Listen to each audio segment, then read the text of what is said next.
Alright, cool. Alright, hello and welcome to another installment of Porky's podcast. I'm your host, Porky, and with me today is one of NA's finest CV players.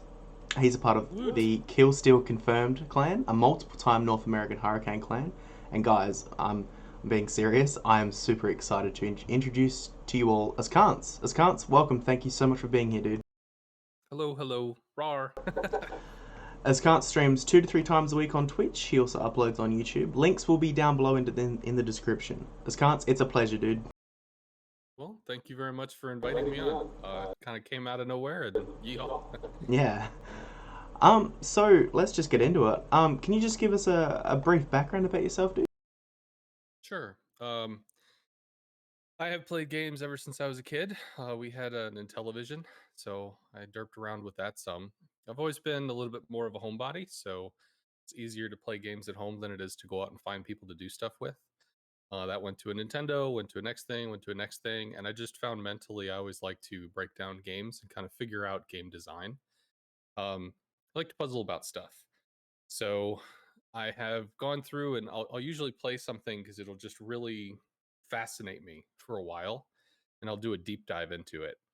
As far as like competitive stuff, I did actually play the original Halo on Xbox a lot. There was a national tournament for Xbox, and I was a Southeastern Regional finalist, so I was one win away from going to Microsoft headquarters, so that I could get owned by the dude that was there because I hear he was just godlike. Um, but still, that was pretty cool. I was excited about that. I used to play WoW pretty seriously. I think I was in like a top 30 rating guild for a little bit.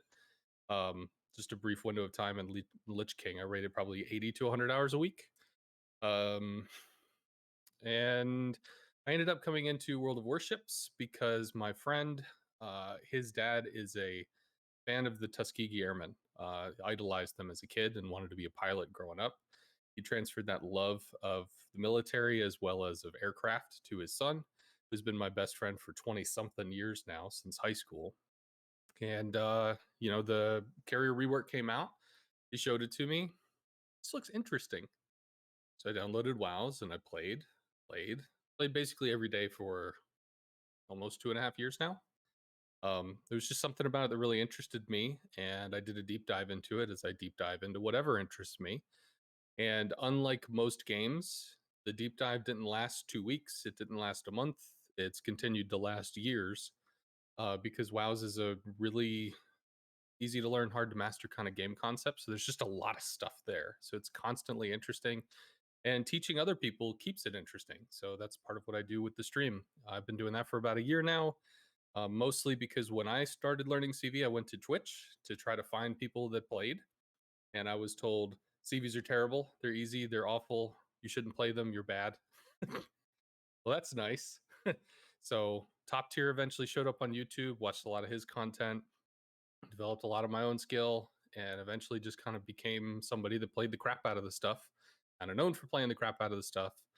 And then CVs got added to clan battles. So then I was tutored in what clan battles are and how the game works by a guy who is highly regarded in the North American community. He goes by the name of Cowboy_Wyoming, WY for those outside the US, because I'm sure he's a cowboy from Wyoming. And he spent 40, 50, 60 hours with me going over replay reviews, constantly looking at the timing, map positioning, why people are moving, why people are positioned the way they are, how the battle develops, why things are in certain sections of the battle, at all sorts of shit. So that was incredibly informative to me, which then rolled forward into casting COTS, describing what's going on, trying to tell other people to interpret what's going on to an average audience. And then that also carried over into streaming, which is what I do now. So, yeehaw. That's awesome, dude. Long intro. I talk a lot. No, that's great. That's fantastic. Yeah, I kind of I've been very fortunate to work with some of the better CV players on the SCA server, and just watching your content and some of the other CV players from North America, I can tell it's just totally different. Well, it is, but it isn't. But I notice things on NA streams. I'm like, that'd never happen on C. Why are the battleships pushing? What are they doing? Yeah, that is a thing. I hear a lot of people on the Asian server look at the U.S. like we're all suicidal madmen, and yet North American server laments that people don't go in more. Um, it's strange because like if you're in a 3v3, right, and you're in a battleship, you can have three people shooting at you for a while. It's okay. When you're in a 12v12 and you're in a battleship, you can't have 12 people shooting at you for a while and expect to live. Like that, those numbers just don't work. So you have to kind of like poke at each other. You got to whittle each other down. You got to split each other up, and then you can start finding your ways in and stuff. And yet, you'll still have people in North America that are screaming like, "Why aren't you in the middle of the map within 4 minutes?" It's just it is what it is. Yeah, I mean, it's nothing like the EU server. I've seen whole games be done on the EU server in like 4 minutes. It makes no sense to me. I was like, how do you die that quick? I hear the Russian server is even faster. I hear like they are super aggressive. Really? here's me kiting off the screen in a range mod Conqueror, actually at J10. um, It's definitely a thing. it works. Like, why wouldn't you do it? In your mind, to teach someone the basic principles of playing carrier, which I mean is a super broad subject in of itself, and I don't think it's a question we can really cover in the time we have, but can you just give us a brief rendition on what you believe the principles that you should start learning at a very early stage are? Sure. So I recently had to kind of figure this one out because there's a Verizon Warrior series that they asked me to teach a little lesson on. I had 45 minutes. I'm like, that's not enough time. So yeah, 45 minutes on this podcast would probably be a wow, that's a hell of a run on sentence. When people ask me, hey, I've never played carrier before. What do I do? I have a Carrier 101 video, which literally just talks about this: what a reticle is. These are what torps do. These are rockets. These are bombs. Like all the extreme basics. But in terms of what I recommend people to do is going to be what I did. First, I downloaded the game. I played in co-op. I didn't know what the hell I was doing. I wasn't going to jump into randoms. That seems kind of silly. So I'm playing a little tier 4 Langley. And at tier 4, either I was in protected matchmaking or the bots just shoot better than players at tier 4. I don't know. So all my team would die, and I would spend the rest of the match vainly running to the end of the map trying to kill everything before it killed me, which meant I got to learn how to shoot. Because to me, if you're in a carrier, you're going to fly from point A to point B over 45 seconds to a minute. When you get there and when you do something, you need to make it matter. So the very first thing to me is going to be learning how to shoot. Hit every rocket, hit every torp, hit every bomb. You're not going to, and that's okay. But challenge yourself to hit every rocket, hit every torp, hit every bomb. Because after you learn how to shoot, after you learn the mechanics of the interaction, the position, how to lead, all that stuff, then it's just choosing where am I going to help? Am I going to help this side? Am I going to help that side? What can I affect? What can I do? Those choices are going to be informed by your understanding of what you can do and you influenced by the shooting. So, step number A, play co op for a week. I mean, literally just a week. Go through tier 4, go all the way up to tier 6, get bored of co op in tier 6, go into operations, shoot over and over and over again, learn that. And also, the more you shoot, the more you interact with AA, the more you kind of feel that out. In tier 8, co-op is going to the AA will kill your planes. You'll get more of an understanding of AA and kind of moving with flak, but it all begins to me with shooting. Yeah, it's a skill that I wish I'd learned early. See, I wasn't like most. When I decided I want to learn carriers, I jumped on the test server, right? I Sure. went straight to the midway, jumped straight in a game, and got deplaned in about 6 minutes. About 6 minutes. May I Cause ask what patch you started with? Do you know? oh, maybe 8.7, 8.8. Okay, so you got past all the rough time balancing weirdness. You're basically where you started where it is today. Yeah. Um, and then I thought, no, never playing carriers again. This is a stupid class. Who would even sign up for this rubbish? Gonna go back to battleships. Yeah, that's where real men fight. Yeah, we'll push in and get burned down. Um, Yeah. And then I watched some more streams and I thought, oh, these guys are getting really big damage numbers and winning games, and they're not losing HP.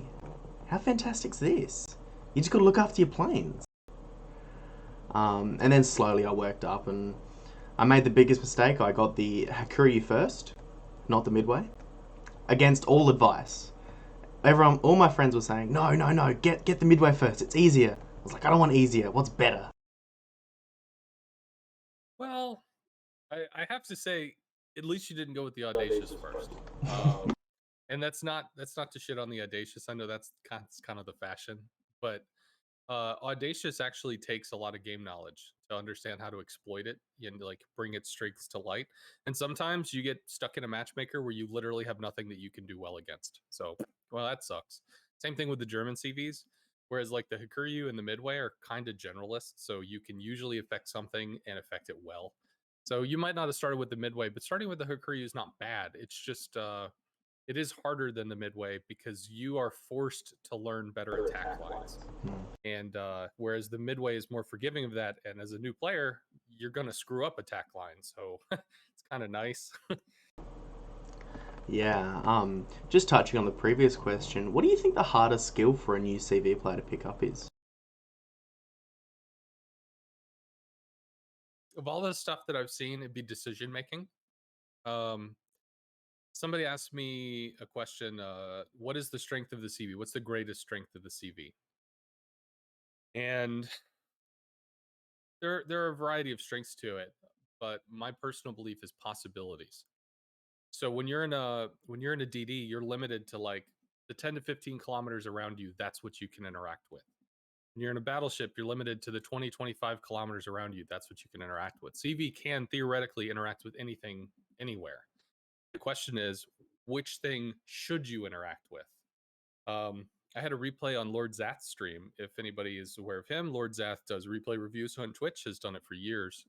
And I'm flying around with some torpedo bombers. And he looks over, hey, you could torp that Thunderer right now. Why aren't you torping the Thunderer? And my response was, because people aren't firing at the Thunderer. I'm going to torp into the thing that people are shooting at because this is going to bring down an enemy, remove an enemy from the board, as opposed to just dealing some damage to something. So a lot of newer players, when they play, they're going to look for opportunities. They're not going to look for results so much. They're not looking for, if I remove this piece, that opens up this section of the board for my team to start moving forward and to do things. They're looking for, hey, that's broadside. I'll shoot that. And eventually, as you read the map better and better, you make better choices across like the possibility space that exists. But that is the hardest thing. The hardest thing is recognizing like I'm really good at shooting that battleship. But maybe I shouldn't shoot that battleship right now because of this, and other factor. Maybe I should work on something else. Like that's where it gets twitchy. Some people just like to farm damage, in which case they go to wherever the damage is. I tend to try to play the map, which I think sometimes hurts me because the enemy CV probably just runs around doing damage to stuff. And my influence plays might not outpace the damage performance of the enemy CV. Uh, but it really comes down to the boots on the ground or the boats in the water. I mean, you're working with them and they're working with you, even though it feels like, well, your planes are just flying around doing plane stuff. It's one big happy team based whole, at least to me. Yeah, I mean, just going back to your point about it can theoretically be anywhere on the map.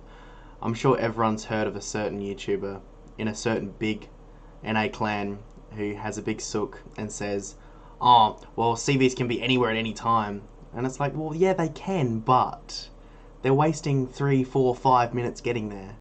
And is it really efficient? Like, why are they going there? That's one of the things that really surprises me. Um,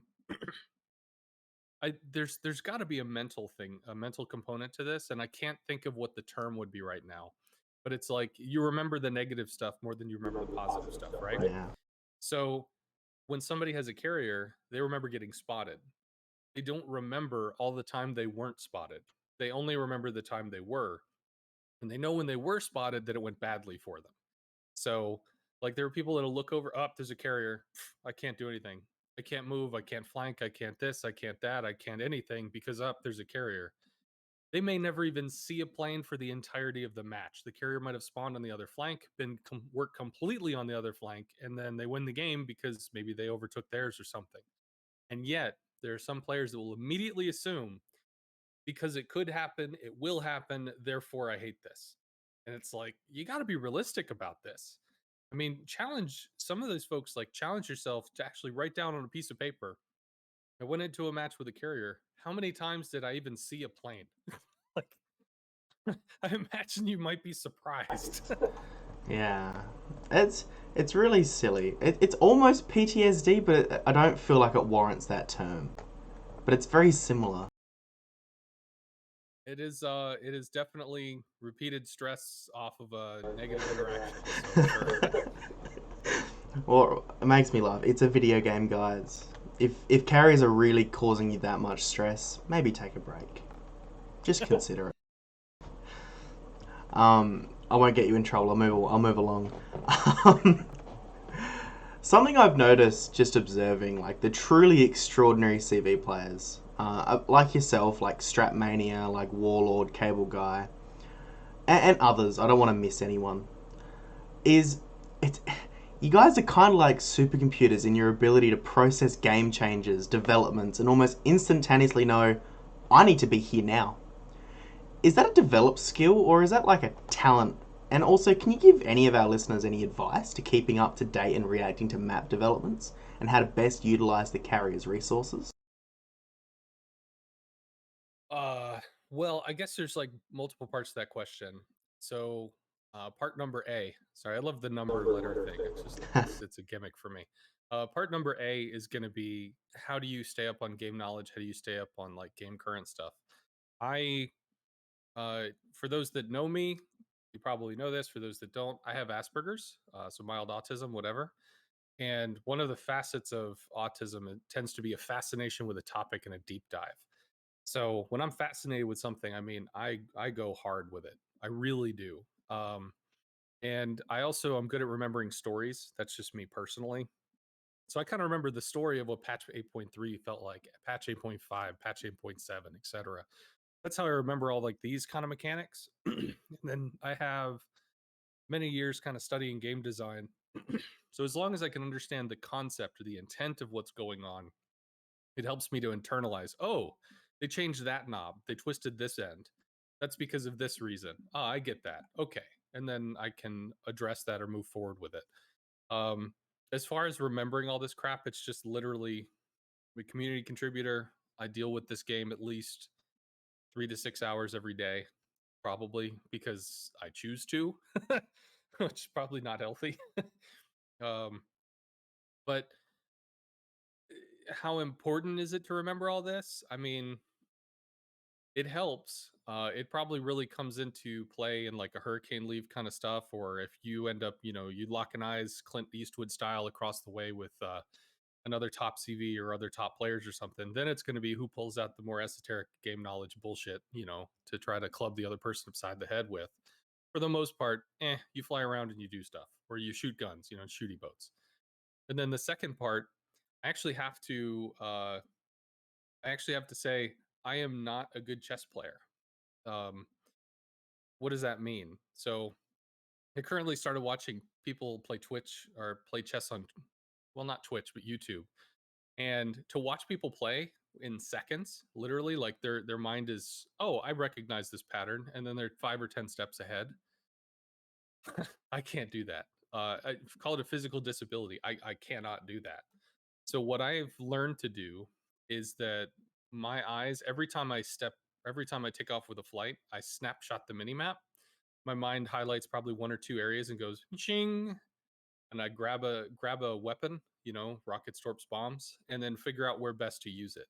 So I play very responsively. I don't play to guide the map in a certain direction per se, although I'm aware of, if we can take this DD, then that's going to allow these guys to move up. They're going to be able to claim the flank, etc.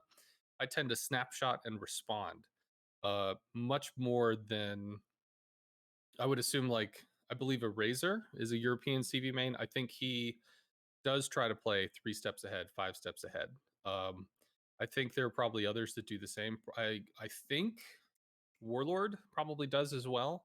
but I haven't had extensive conversations with him. I would assume Stratmania also does. He says he plays for efficiency.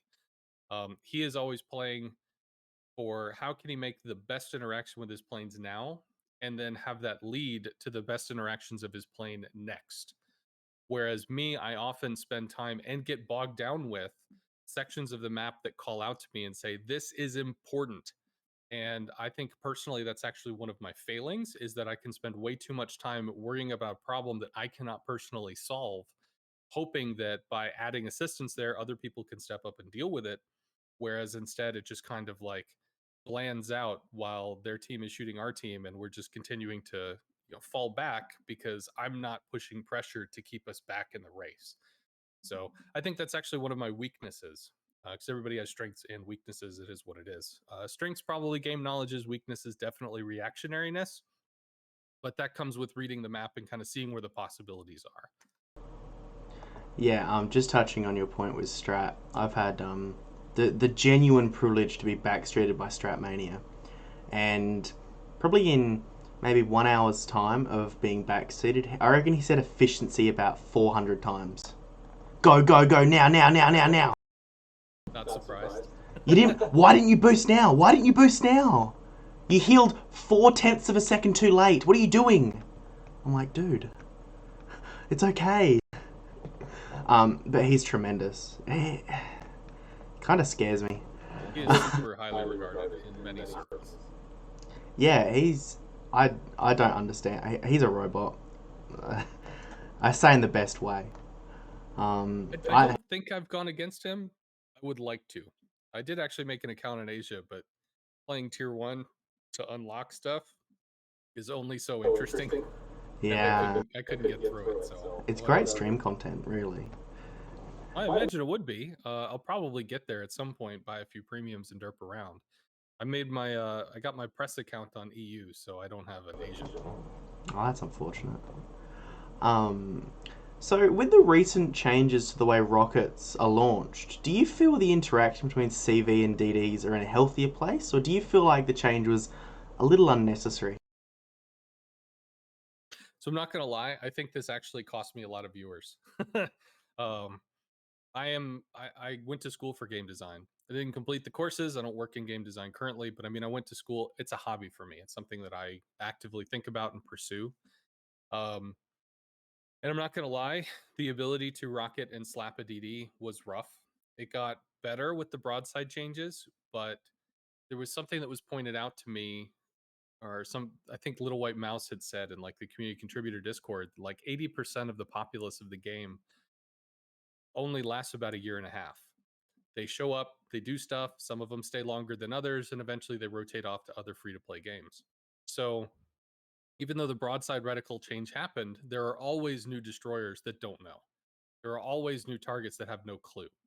And those are the guys that wham, you nail them, they go from 15,000 down to 8,000 or 6 or something stupid. And then suddenly it's, well, what the hell do I do? Um, so the rocket change does two things. One, it visually teaches this is what happens. So like torps have a visual teaching component. You drop the torps, people see the little dots, they hear the little noise, they see the little trail. Oh, that's how that works. And then they can figure out how they want to respond to it. Rockets were just kind of, I'm doing it. The hell? Because they may not have noticed the planes were there. They might have their AA off or something. Having the machine gun effects, having the delayed reaction draws attention to the planes. So the player is visually going to look at it, can experience what happens, see what happens. That automatically is going to teach a player what the hell's going on. It may not teach them how to play against it yet, but it gives them the beginnings, the foundation of that. So, do I think it's healthier for the game?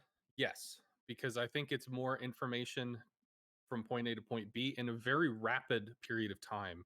It's not a fucking tutorial video.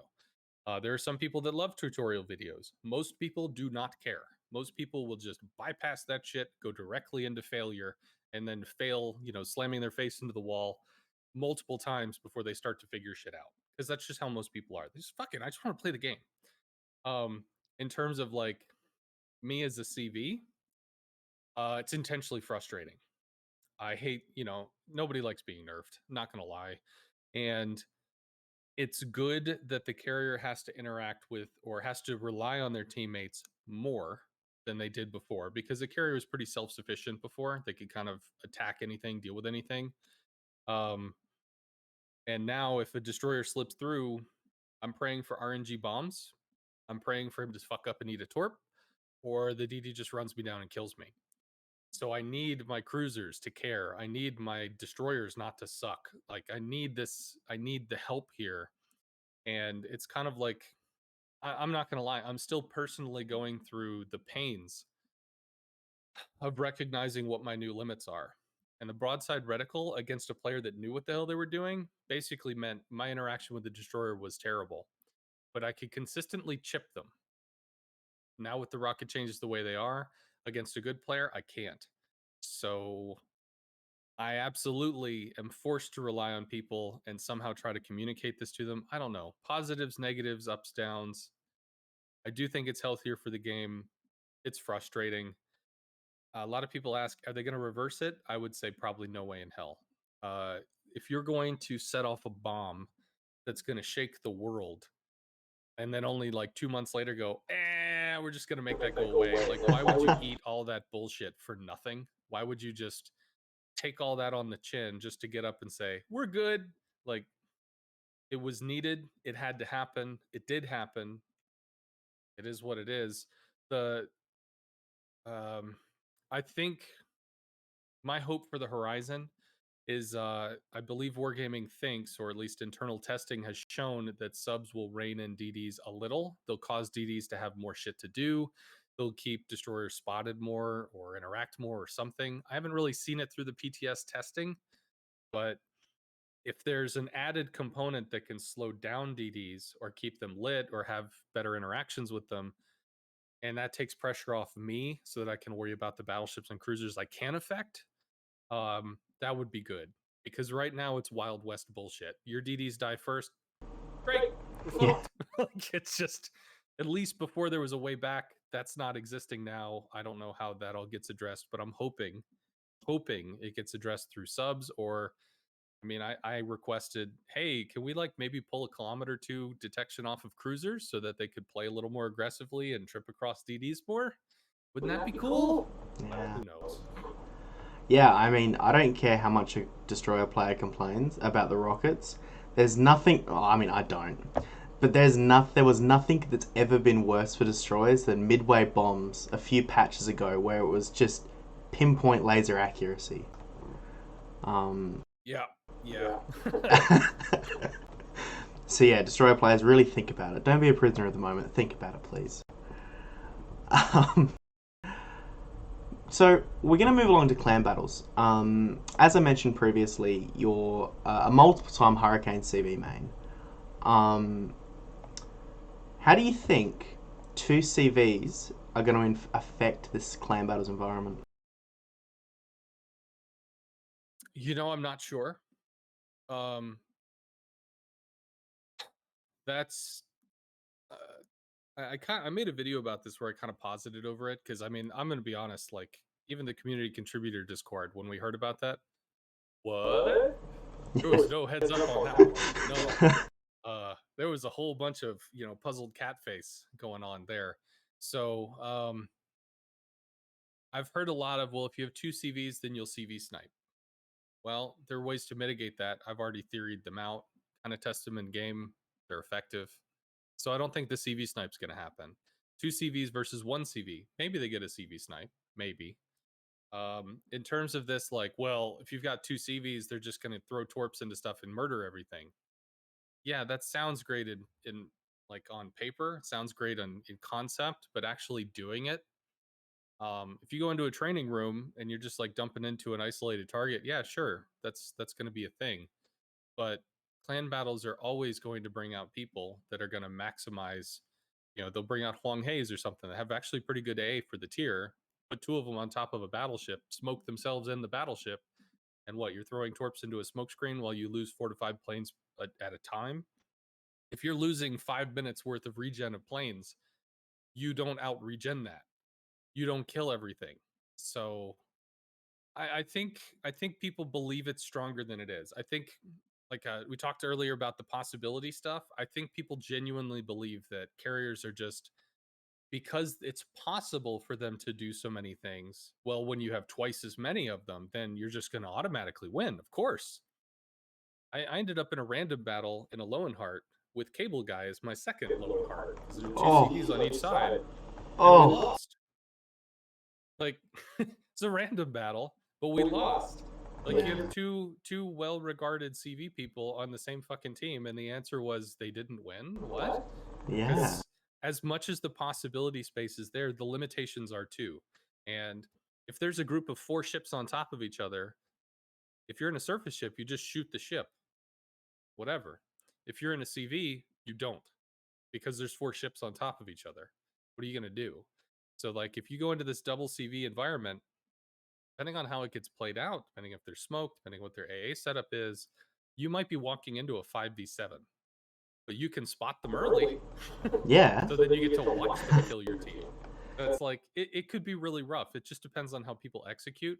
I fully expect in the lower tiers, I can't think of the names off the top of my head, Gale, Squall, Breeze, stuff like that.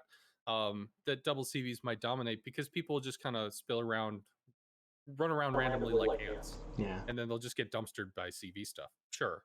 But when you start getting into more coordinated play, fuck no. Not even possible. Not going to happen. Yeah, on Asia, the last Tier 6 season, we noticed a lot of Honghaes, Perths, and rough space spam. Oh, it's the most frustrating thing in the world.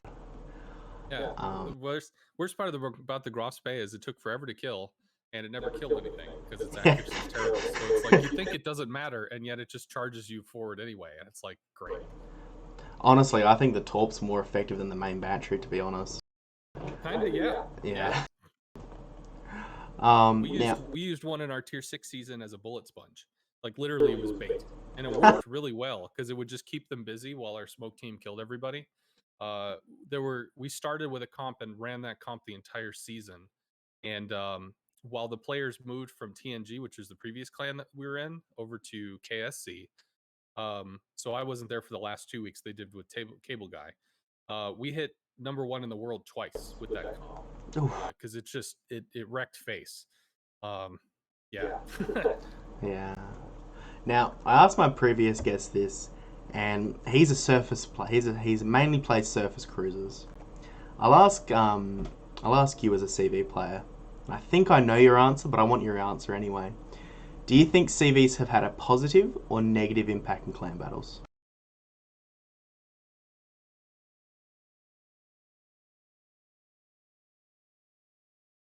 uh,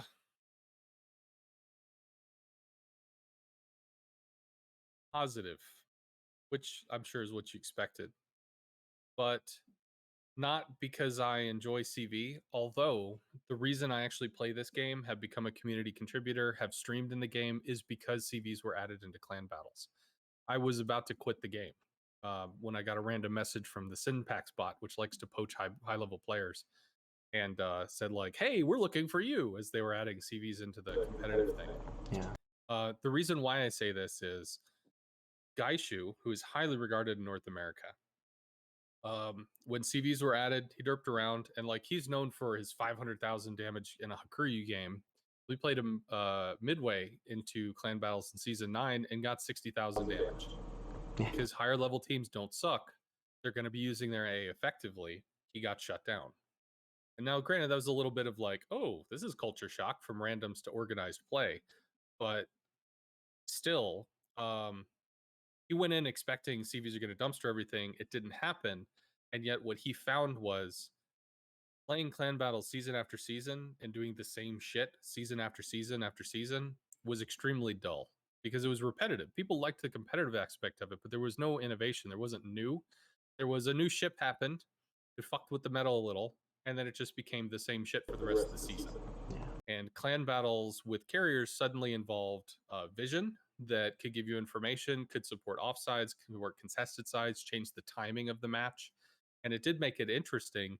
Although there are people that are just like, I hate being spotted when I'm in this position. I don't like being able to be sniped in the early part. So there's positives and there's negatives, but the different is good, especially in a free to play game, because without difference, it dies.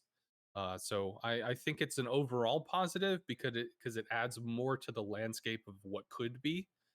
Um, I do think it's good that they have seasons with CVs and without, so it caters to the full gamut of the player base. When subs get added, I'm sure it'll add even more pieces to it as well. Oh golly. My belief is subs are just lower detection destroyers. Like that's legit all they are. So, I mean, you have the Shimakaze class that instead of using smoke, it dives under the water. Ta-da! Yeah, it's exactly like. Did you play that? What was it? There was a gimmick format where you play as a boat and it would dive underwater. It's probably exactly what subs are going to be like. I think there was a Halloween mode, and I was Yeah, not playing at that time, but I heard a lot of people liked it. I did play the sub mode when that came, and I have derped around on the PTS a little. I don't think I'm a good sub player. I well, hear some people will probably be excellent at it because I think like some people have kind of gravitated toward it. I'm probably just going to stick with CV, and I enjoy destroyers and I guess cruisers sometimes. yeah. I mean, touching on your point on, it's good that they change up the tiers and with and without CVs. The last tier 9 season, I had so much fun playing clan battles. I primarily play CV. It's what I enjoy doing. But playing 4 Mogadors and 2 Georges was just the best thing in the world. It was so good, man. I had so much fun. Tier 9 has like so many gimmick ships that I mean it just kind of really tosses sanity out the window and just lets a bunch of weird stuff happen. Yeah, I mean, eventually it became kind of formalized, I guess, sure, but still, like, if there's going into a place with just a wide range of possibilities, Tier 9 is absolutely it.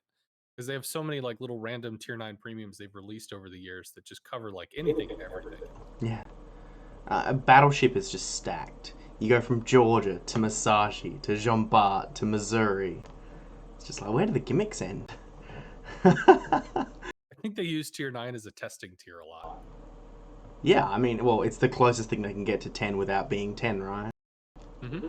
Yeah, they only recently breached the 10 stuff with like the Puerto Rico and then other stuff. So I guess it took them a while to start doing that, but then they got comfortable and now they're doing it more regularly. Yeah. I mean, I had a great point to make, and it's 4:30 in the morning. um, as a follow up question, what are some of the changes you believe that wargaming could make to produce a more positive thought process towards CVs? Because now it's just fuck CVs to the moon. So there's two things that I think are not hard to implement that could go a long way. One would be to add a resource counter for what planes the CV has so that the enemy team could see it. And you might think, well, what the hell? That's free information. I mean, what the fuck? One, you can generalize it by using colors. So if you had like 3 dots, you know how on the side of the screen or whatever, there'll be like the pictures of ships, right? Yeah. Well, if they just put 3 little dots, one is rockets, one's torps, one's bombs. If it's like a really dark green, it's full reserves. If it's a dark red, it's no reserves, whatever. And people can kind of see a varying state. Oh, he's out of rockets. Cool. I know I don't have to worry about rocket stuff now. Oh, he's out of torps. I can make plays that I don't have to worry about torps now. I think if you give information to the enemy team that says, hey, planes are actually dying, that would be useful. Before patch 8.5, planes did not die. So people are like, why the fuck do I have AA if it does not do anything? So in patch Yeah. 8.5, they changed AA to get plane kills. Good. Now surface ships know that planes are dying, but they're still getting hit and there's always more planes. What the fuck? They don't mentally connect with how many planes a CV has at the moment. So I think if you give a visual indicator so people know, oh, he's running low, cool, then they can play more aggressive or they, don't have to play so scared. Maybe they get spotted, but they're not going to be attacked by the CB, that kind of gig. Another thing would be an in-game indicator. Like you can click on your detection range. You can click on your hydro range. It'd be nice if you had some kind of like click on AA that gave you a colored circle. So you could see, let's say 700 damage per second is like a red. Mhm. 400 plus damage a second is orange. Less than that's yellow. You get to see these colors, and as ships come together, they start to overlap. You start to see red, hard red, or whatever. If you give some kind of visual indication of what AA is, then people can start to understand how the CV can fly in and attack things and where like the oh shit that's going to hurt zones are. Um, that would help players understand what they actually have at their disposal, not in relation to themselves, but in relation to the team. So that when they position, they don't have to just sit on top of another ship. They could just plug a hole, in which case the CV doesn't have the hole to get through to come in and strike a broadside. They have to accept action wherever they go in and find a way to deal with something. Again, that comes down to if you can give information to the players so that they can make better decisions. Yes, I realize a lot of the player base probably isn't going to make use of it, but they can't make use of what they don't have. Yeah. So, giving this information, I think, allows people that are on the other side of this situation where they're getting shot by the CV to realize, more of the limitations or the strengths that they have against this enemy player. Outside of that, I mean, there's other ways I suppose you could constrain or limit CVs. It really just comes down to a CV has to do damage to matter, as in to have influence, because there are no support CVs. There's not like heal consumables and smoke Yeah. screens and stuff like that. So you could always nerf a CV. You can always pull back on the damage they could do. But if you make a carrier more and more irrelevant, then the surface ships just ignore them completely and they play as if there's no carrier there. So you can't just pull damage back. So I think you have to give information to allow people to play against the carrier better. At least that's my thought. Yeah, I mean, I've had a couple of conversations with some Hurricane players, and one of the cool ideas that I had is if CVs, because the big complaint is the spotting, right? If you look at the damage, CVs are in line with most classes, right? I think I've heard you talk about they do about 150, 140k damage, Yeah, and tier 10. Thunderer can do that in what 6, 7, 9 minutes. Yeah. Yeah, yeah. It would be kind of cool if instead of how you have to spec into interceptor and enhanced reactions, it would be cool if instead a CV was forced to spec into spotting. I had made that suggestion on the community contributor thing. Um, hey, why don't you make interceptors the natural version and then change the interceptor thing, the little 3-point talent, to be a patrol fighter thing, Yeah. where it allows it to relay, basically just act as the patrol fighter is now. So Mhm. your base carrier would not spot with patrol fighter planes, whereas your enhanced one, theoretically through talent points, could. Obviously they didn't bite. And plus, I mean, you got 2 years of inertia. People bought a product, they've played a product. It's not breaking the game because the carrier is like part of its mission is to give that information. Um, the real question comes down like, how could you? I don't know. I think they could reduce aerial detection. Maybe there was a really cool idea. I thought. Did you ever hear about the aerial spotting change that they had suggested with like the ramp up period on the AA? I believe so. Yeah. I thought that was amazing because like if you've got a 6 kilometer detection on a Des Moines and you turn off your AA, but your detection goes down to half, it's 3 kilometers, then like finding a Des Moines with planes would be like hunting a destroyer is now. Oof. So realistically, you would not be hunting for a Des Moines. You wouldn't be hunting for battleships and destroyers. Your team would be spotting them, and then you would be playing off that. Yeah. Realistically, I mean, I've had this conversation in my Discord a lot. The only way you get rid of the spotting issue is if you remove all spotting from CVs. You Yeah. just take it away. In which case, they're completely like a battleship where somebody else has to spot it for them to be able to attack it, which seems kind of derp, but I mean, that being said, if that got implemented, that might be I don't know. The rocket change is tough. Yeah. If they did a spotting change with CVs, that would be rough too. I don't Yeah. know. They could also instead of giving direct information, so you light up the boat and you see it, you could even just do it like a cyclone effect. Do you know what I mean? Where they just show up on the mini map. Um, Well, that's been suggested a lot. I think Wargaming has heard that for probably a year and a half, and they tried it and they didn't like it. yeah. So that's not going to happen. But if you did something like if you had something like you didn't you weren't able to spot it all. Maybe your planes were flying in cloud cover. I don't know. They just couldn't happen to see anything below them unless you popped a consumable for like 30 seconds. You could spot something, go in and strike it, I guess. I'm sure there are ways around that, but to an extent, um, sorry, I talk a lot. That's great, man. To an extent, when I think of the carrier, I think of a combination of their classes. Do you ever play World of Warcraft ever? I've played about 20 hours a WoW. Not a heap.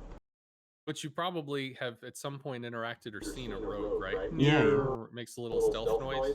Yep. Well, a carrier is kind of like a rogue in multiple ways, in that it's excellent against isolated targets, it's a bit of an assassin, at least for the stuff it can hit. Um, and also it gives information for free. Because if a rogue is stealthed, the enemy doesn't know that they're being watched. The enemy doesn't know they're giving their position away for people to set up an ambush or a surprise or whatever. Um, but the rogue's just doing its job. It's looking, it's giving assistance. So there's a part of it that affects the personal play of the rogue, or in this case, the carrier. There's a part of it that affects the group on whole, assuming they've got teammates. I think wargaming would reduce the amount of damage on a carrier before they would reduce the amount of spotting. Yeah. However, I mean, like, I did actually think about this. What if I thought about this idea and then I immediately figured they'd probably never do it because it would be so awkward. What if the ship was plane spotted, but you couldn't lock onto it? So like if it's not spotted by a surface ship, you can't actually, like, your reticle doesn't snap onto the ship. It doesn't lock on. So I mean, you can point your thing, like if you're trying to fire into a smoke screen, right? You're not locked onto a ship. You're trying to quote unquote blind fire it.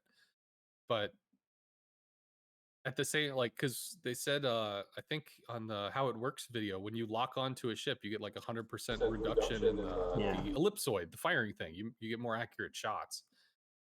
So if you didn't have the lock on feature, well, then one, your shots would be less accurate, and two, it'd be harder to like actually place the reticle correctly to shoot. So it'd be like you're blind firing on the mini map, but you actually see the ship you're shooting at. Yeah. Because the placement would be different. But at the same time, when you invite players into the game and they play for hundreds or thousands of hours with a mechanic, this is how this works. Yeah. And then you're like, nope, you just take it away from people. That'd be fucking weird. So that would never happen. But that would at least add kind of like the spotting would be helpful, but it would result in less damage for the ship being spotted unless they are hard lit by a surface ship. Mm-hmm. Yeah. So I've heard many schools of thought about the role of a CV in a competitive environment, of course. Sure. Some say they're spotting slaves. Some have told me that they're flying battleships. Damage, efficiency.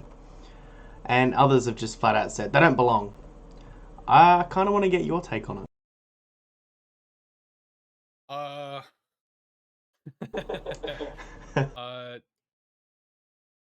I mean, I'm a mix of the two. It goes back to the possibility space thing. So stats says efficiency, I say possibility. So when I played with my team over at TNG, we had Cowboy, and Cowboy would come up with a strat. And the strat was not defined on carrier runs around, kills things, and then we win. The strat was designed around surface ships take positions, out pressure, and then we win. So the carrier was subservient to the surface ships in that the carrier was trying to set up the surface ships for their victory condition. That could be through spotting, that could be through pressure, that could be through a variety of things. But in general, I was never the carrier that was supposed to be the all-star. I was supposed to set up the all-stars for success that were, map position wise.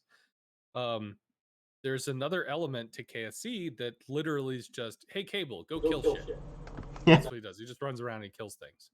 I got to do that at the end of last season because I was not on Cowboys team. I merked into KSC or whatever. So we were like Typhoon 2, Typhoon 1. They just wanted to get Typhoon 1 to end the season on.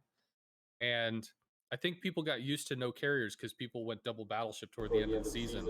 Yeah. And there was always one battleship that was isolated. So it's like I picked Midway and I did 150,000 damage and just murdered this battleship and a few other people. And hey, look, the shit's dead. So like, this is easy. I didn't have to spot because that team brought destroyers or they brought cruisers, which could light enemy ships while being lit themselves and exchange blows, as Goliaths, opposed etc. to when I was in Cowboys Div, where we had a giant smoke screen of a team that can't spot for itself, and we had a destroyer that's supposed to spot but is also a gunboat, so he wants to be shooting. Yeah. So it's like I want to spot but I don't want to spot. So in one case I was the spotting bitch. I was. In another case I was the hammer. It comes down to what the comp is. If your comp can sustain its own positions and sustain its own information set, and it can release you to go off and do CV things, fuck yeah. Yeah. If you want to try to pull more out of the surface ships and the CV becomes basically a flying destroyer, is what it is. Goes both ways. See, 1AN, the clan I'm in, the competitive side, they were running 3 DDs, like 3 French destroyers in clan battles. When I found this out, I was like, guys, this isn't season 5. What are you guys doing? Why don't you have a CV? I don't want to play with you guys. You don't run a CV. Yeah, but it was kind of a weird throwback. Carriers are so broken, remember? But most of the clans we ran into, there were very few. We'd see Immelmans and Midways, the odd Audacious, which we kind of laughed at. Poor Audacious. A moment's silence, please. Um, but it was such a cool throwback to like season 5, the Kleb spam. Um, so you've played clan battles at the highest level, right? Can you explain the difference between just a Storm League CV main who, does his best, and a Hurricane CV main, like top of the cream of the crop Hurricane CV main? So there's two parts to that. So we just kind of discussed what's the CV's role. There's two versions of that. CV runs around and kills bitches, and 2, the CV assists the surface team. In Storm, a lot of the reason why somebody is in Storm is because they haven't figured out how to wring the most out of their ships and how to claim space on the map and hold it. So if the surface ships are spread out or going to weird places or overcommitting to one side but undercommitting to the other, not getting a good read on the enemy team and ending up, getting hurt by that, the CV doing CV shit's not really going to change that.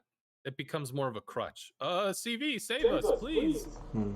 Because the surface ships being out of position means, I don't know how to put this.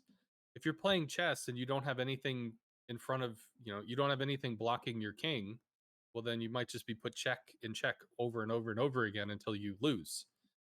You need to have the pieces on the board in such a way that there's a path forward, because otherwise there is no path forward. Yeah.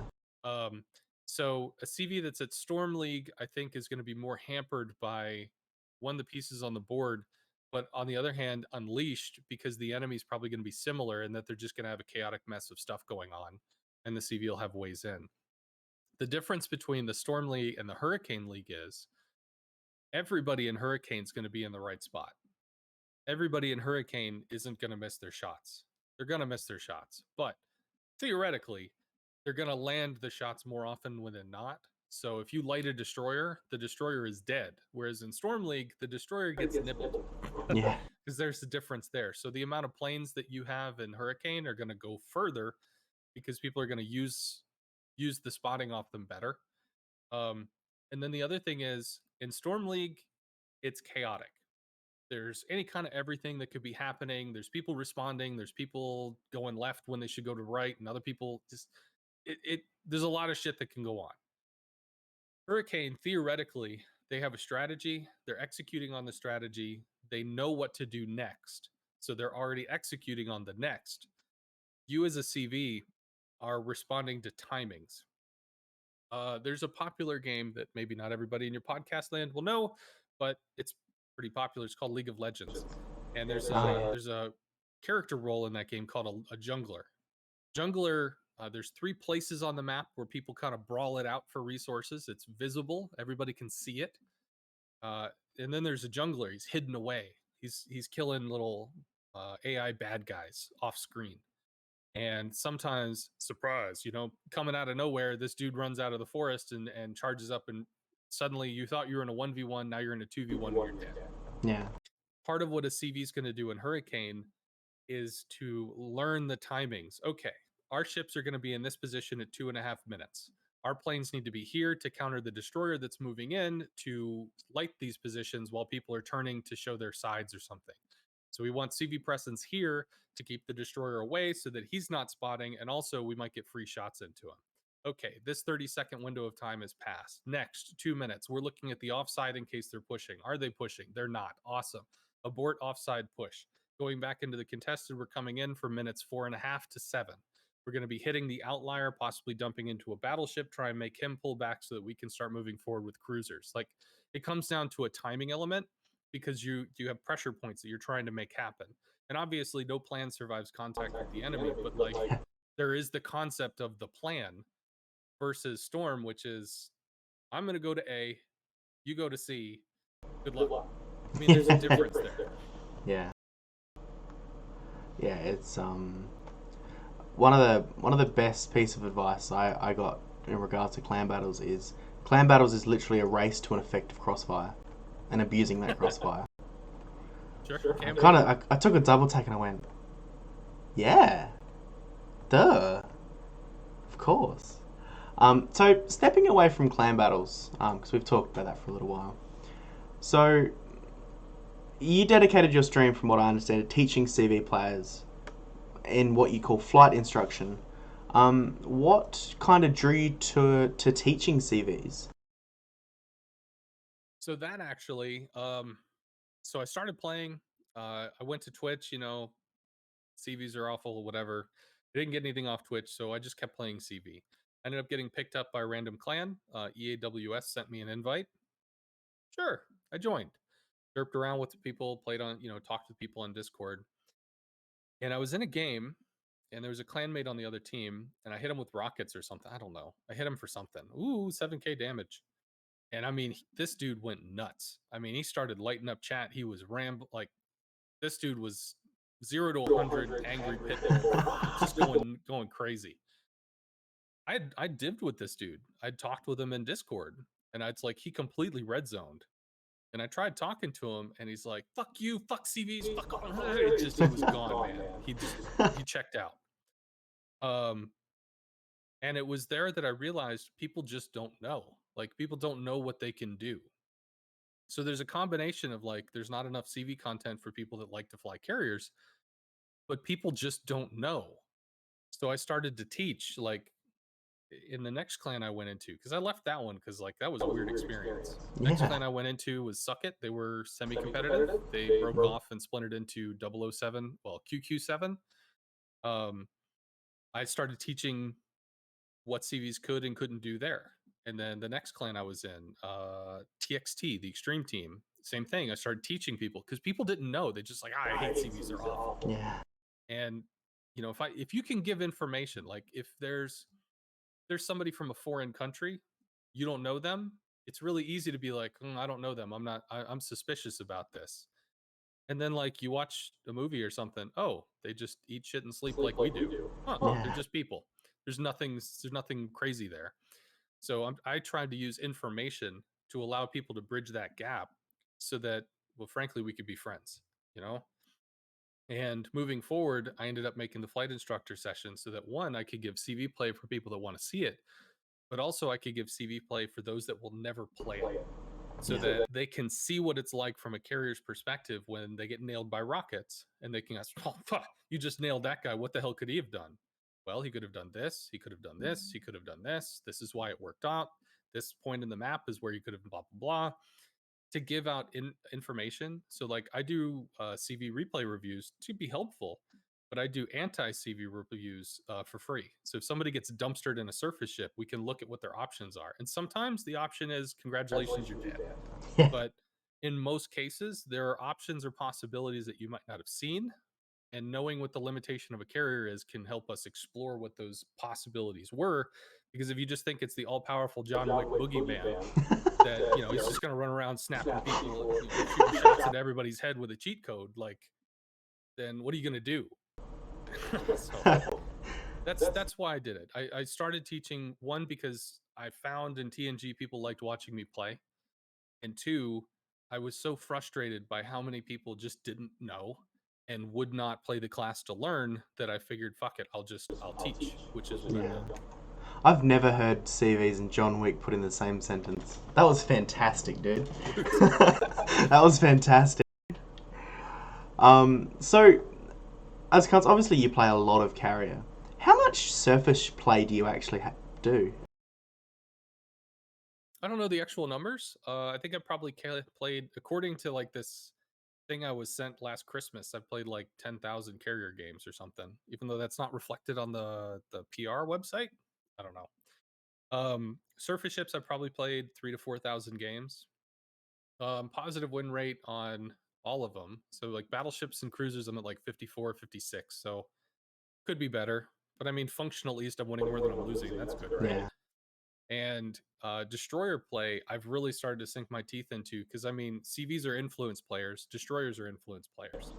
Cruisers ride off the influences that destroyers give and that carriers give. And the same thing with kind of battleships, they ride off the influence other people give, because battleship doesn't often spot for itself, right? Um, so playing a DD, one, I started playing it on stream because people are like, oh, you can't play destroyer against a carrier. It's miserable. You can't do anything. It's not fun. Okay, sure, we'll do that. So I did the entire French line. I started divvying with the CV just to force a CV in every match. Then I was like, no, no, no, you got to do it solo. Okay, I did the whole thing solo. We had like a 67% win rate. The IGN Torp line, that one was tough, not gonna lie. But after about 18 hours, I kind of figured it out. We started rocking like a 63, 66% win rate. So it's like, it's still a process. And there's a saying that if you want to become a pro in a game, or a pro in anything really, you need about 10,000 hours in that game, which theoretically would be about, on an average of 15 minutes per battle, 40,000 battles. So if I wanted to be a pro CV player, I would need approximately 40,000 battles in CV before I could actually start to approach it from a professional mindset. And when people are like, well, why aren't you super unicum in all 4 classes? Like, are you asking me to do 160,000 battles in this? Like, think about what you're asking. I have a life too.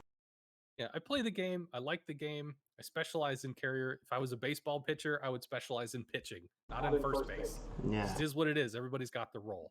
But I do like surface ships, and I play better than average. My cruiser and battleship need work. I haven't figured out like positioning, and I don't read the map from a cruiser's perspective to know where I should be and when I should be there. But destroyers, I'm very confident in my ability, and obviously CVs are my main. Yeah. Jeez, my man's complaining about a 54% win rate. Guys, I've got an account average of 40. I've got an account win rate of 46%. We just appreciate how much of a professional you have to be. Damn it, 54% win rate, for fuck's sakes. God. We'll get there.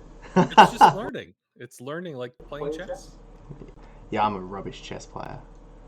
Oh, well, I am too. So Yeah, I mean, the plight that I face in Water Warships is I'll have a nice Stalingrad position, got beautiful crossfire, everything's going great, and there's that little voice that says, "This is fucking boring. Let's just mash W and see what happens." Ooh, yeah, that's a dangerous voice. Yeah, it's terrible. It's terrible. One of the Unicums is always yelling at me, "Don't be greedy. Don't be greedy.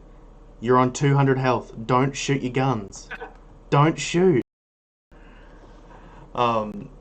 So during your time teaching CVs, you've compiled a compendium containing all of your lessons that you've covered.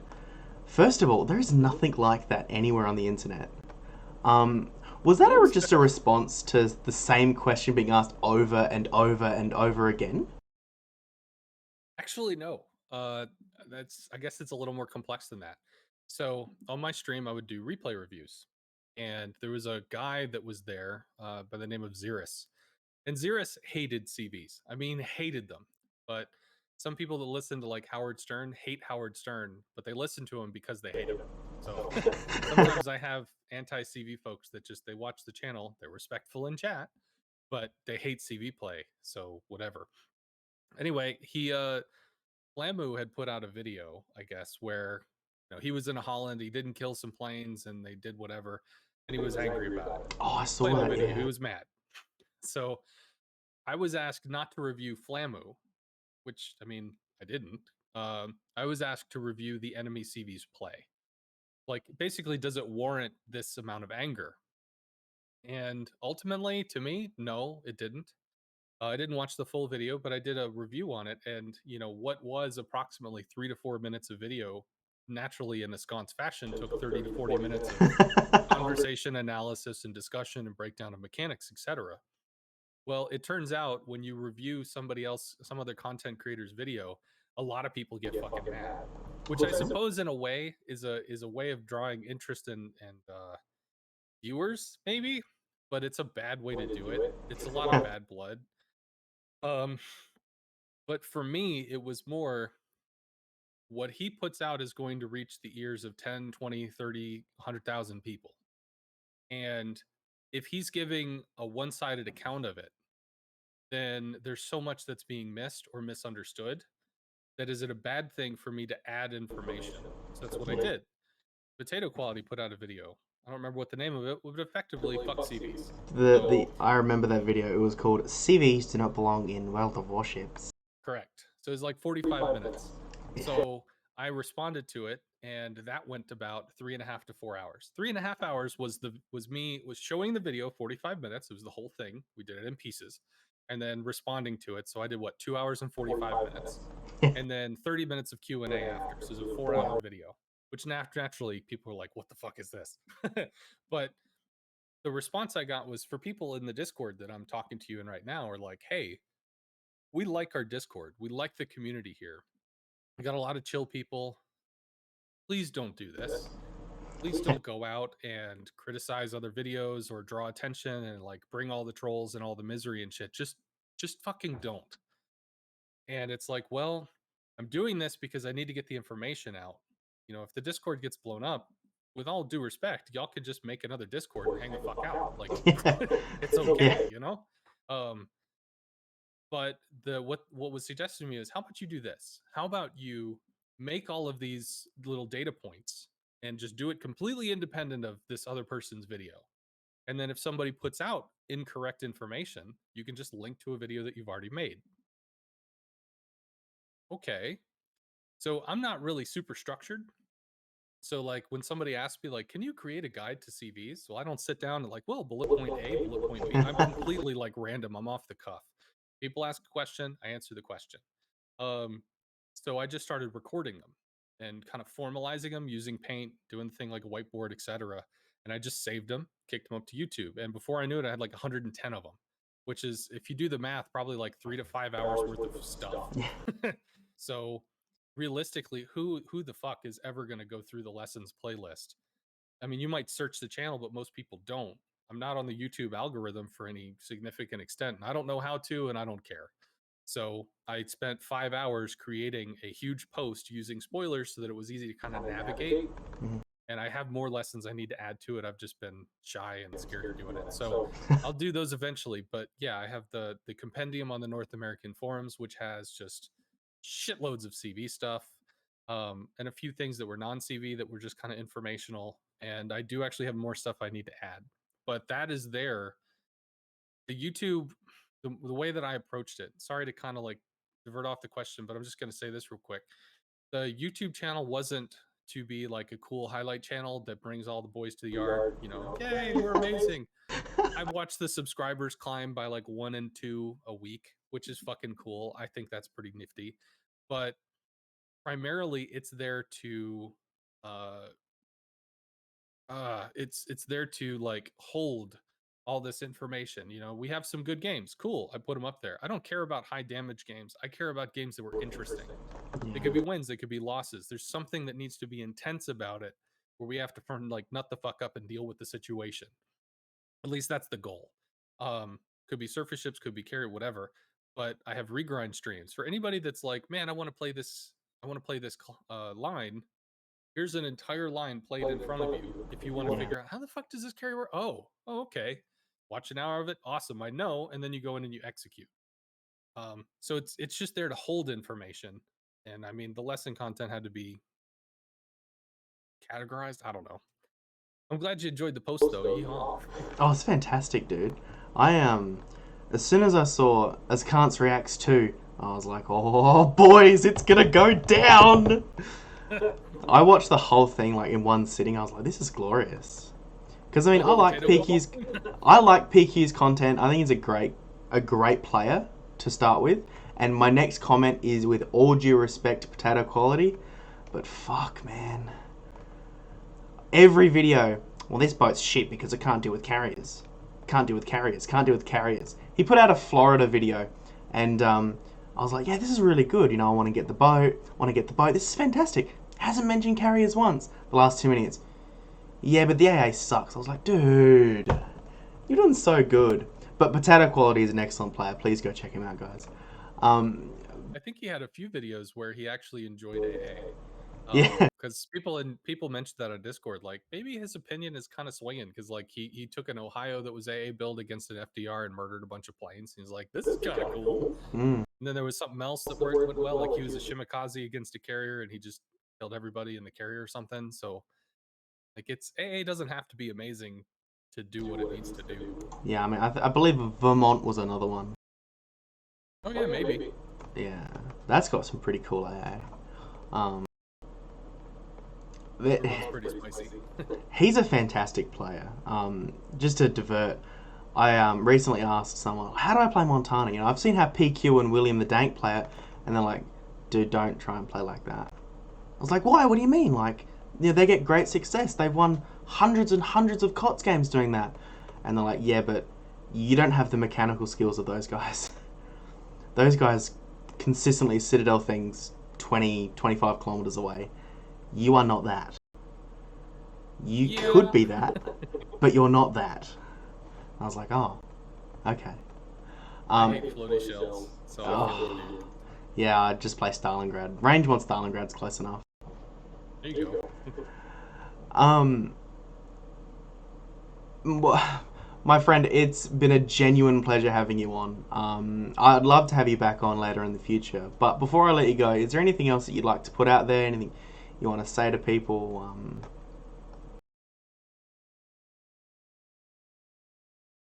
Hello. Hello. Let's see. Do you have any cool projects coming up, like stuff like that? No, not off the top of my head. So I used to do 7 days a week of flight instructor or just streaming. I've cut it down to 3. I do Tuesdays, Fridays, and maybe a Sunday or something to try to give like an EU friendly stream. I guess maybe I should do an Australia friendly stream. But there's another community contributor named Seven, and he always ends with wear a mask, he. So he's got that. But there's enough hate in the world. You don't have to add to it. Be kind to people, and whether you love CVs, whether you don't love CVs, whether you like this surface ship or dislike that surface ship, it's always a person that's driving it, and it's always worth remembering that. So you get mad about stuff, whatever, but don't let it get personal, and don't ever feel like some other class or some other situation is so alien or so different that you can't reach across the aisle to kind of feel them out as a person. I have done some replay reviews or some discussions with people that are vehemently anti-carrier.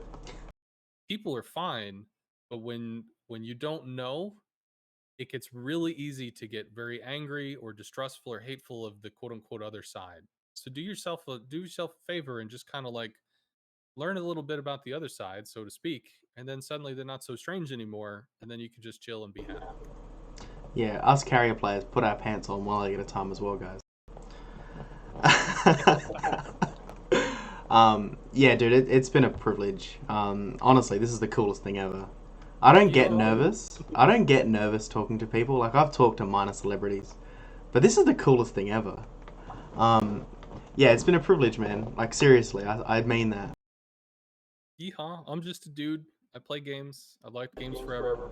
He puts his pants on one leg at a time. Surprising when people are shocked, like, holy shit, I'm going to talk to the guy. I know, right? I don't know. I'm so used to people just talking to me that it's whatever. It's just hi. Yeah, see, I don't watch television. I watch Twitch and YouTube. Okay. Yeah, free to air TV is annoying. It's like adverts. I just can't skip it. I'm impatient. Sure. So it'd be like if I got to talk to someone on television. Like, it's kind of cool. Gotta try not fangirl out here. Gotta remember that I'm a streamer as well. Fangirl out a little when I end up meeting developers, because I'm such a big game design guy that like I just think it's amazing that people can design games and do that shit for a living. I don't know. So I get your vibe. Yeah. But yeah, thank you very much for having me on. It was fun. I hope I didn't ramble too much. I talk a lot. But hopefully it was interesting. No, it's great. I had the Logistic Llama on last, and I love Sherp. He's a great guy, but he's so mathematical and analytical. He answered the question exactly as everyone that I hope does. Answer the question. But it's great. You rambled on. It's fantastic. You don't need to apologize whatsoever. Makes my life super chill.